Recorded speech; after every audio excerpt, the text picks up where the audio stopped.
Hi, this is Anika with Transform the Norm. I'm here with my Informed Yoga series where I talk about form and the hidden wisdom in yoga postures. Today I'm focusing on headstand. So headstand is one of those postures where it literally kind of turns the world on its head. I remember back in the early days of my yoga practice, seeing other people coming into headstand and I'd be like, you know what, I just don't think that posture's for me.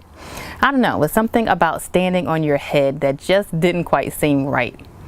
But I eventually worked up the courage to give it a try, and now it's a part of my practice.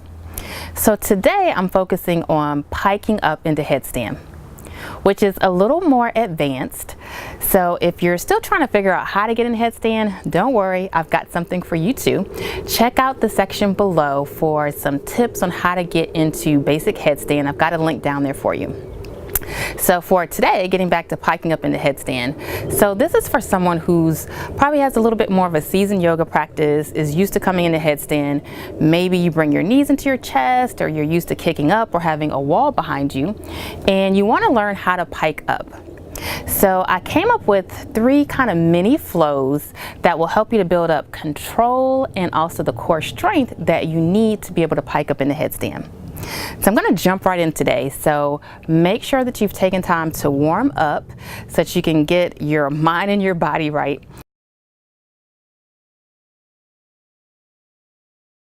So this is our first little mini series on learning how to pike up into headstand. So you're going to start by creating your foundation, which is always really important in headstand. So you're grabbing the outside edges of the elbows, interlacing the hands, opening the palms apart, bringing the head to the mat. Curl the toes, pressing the hips up, and starting to walk the feet in. So first things first, press into your forearms so you take a little bit of the pressure off the head. This is really important because especially when you're doing things like piking up, when you press into the forearms, it helps to relieve a little pressure on the head, which is especially important to protect the spine. So from here, we want to kind of come onto the toes, straightening the spine. We're going to draw the knees into the chest and begin to just get stable here. Once you feel stable, extending the legs out and up, coming up into your headstand, and just pausing here for a moment, getting comfortable and balanced. Now from here is where we start to kind of work on our piking. So we're going to pike down about halfway. As you come down halfway, you want to pause and hold for about 5 counts. Enough time to kind of get used to having the legs here really begins to build strength in the core. And then from there, you're just going to lower the legs all the way down, lowering down, hanging out in your child's pose.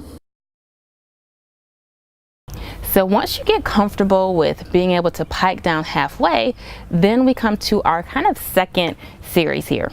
So coming down into our headstand, walking the feet in, drawing the knees into the chest, holding, extending the legs straight up, pausing and holding, getting comfortable. From here, we're going to pike down halfway like we did before. We're going to pause and hold. Again, hanging out here for about 5 counts. Now this time, instead of piking all the way down to the floor, we're going to pike the legs back up, coming back into our headstand. So this is really helping us to build core strength and control.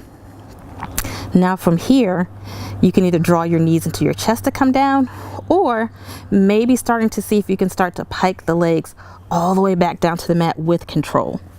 And then coming back into your child's pose. All right, so now we're going to try the full pike up.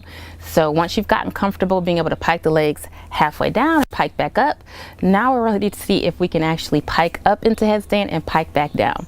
So let's give it a try. Creating our foundation, crown of the head to the mat, walking the feet in. So this time it's really important to come all the way onto the toes. And when you come onto the toes enough, it's almost like the feet just kind of pop up. And then with control, you begin to pike the legs up, coming into your headstand. So that key is really come onto the toes, where the toes just kind of pike up. And then you're going to begin to lower the legs down again, moving slow and controlled. Nice. And then coming down, letting it go, hanging out in your child's pose. Hope you were able to get through all 3 of those. If you enjoyed the video, be sure to subscribe to my channel. If you're also working on form and want to learn about some other postures and poses, be sure to check out my website, transformnorm.com. And until next time, tune in, turn on, live up.